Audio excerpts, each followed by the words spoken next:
What's up, squad? This is Brandon from the Bantu Sun. Thank you so much for joining me today. So, I want to talk about the recent developments of President Daniel Ortega of Nicaragua moving to further consolidate his power with basically implementing policies which will eventually lead to the banning of opposition within the country. Some would even say elections themselves. President Ortega has been in power in Nicaragua for about 2 decades. Now, this is interesting one because the recent fall of Venezuela and Nicaragua is in the backyard of the United States, is much more closer, and they have taken a very defiant position to the United States.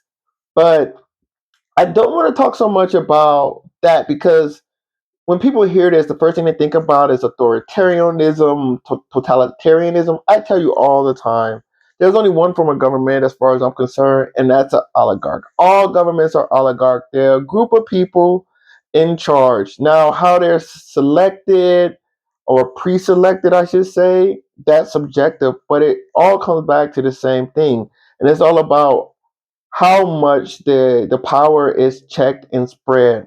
Now, I've seen it come all types of way, right?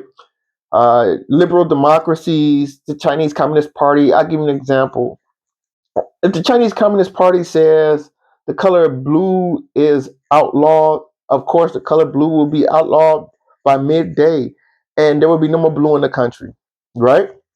Now, you can say a liberal democracy, say the color blue is outlawed, there's going to be debates, and not only will there be debates, but a year later, not only will the color blue not be outlawed, there'll be 10 different other variations of blue, each with their own tax code and policy, with enough rules and regulations to bankrupt you.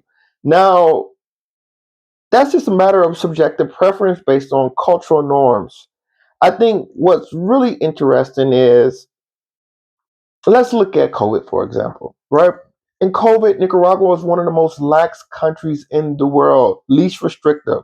And America erred on the opposite end. And what do we just see with America? That despite all of these rules and regulations, the base of COVID prevention in organizing the response of the US, Dr. Anthony Fauci had a congressional hearing where he said and pled the fifth to avoid self-incrimination. Like I said, let's not get confused with what's going on with how it's going on. And we'll see where the chips land of the day. I love to hear your thoughts below. Like, share, subscribe if you enjoy the content. Until next time, take care. Bantu up.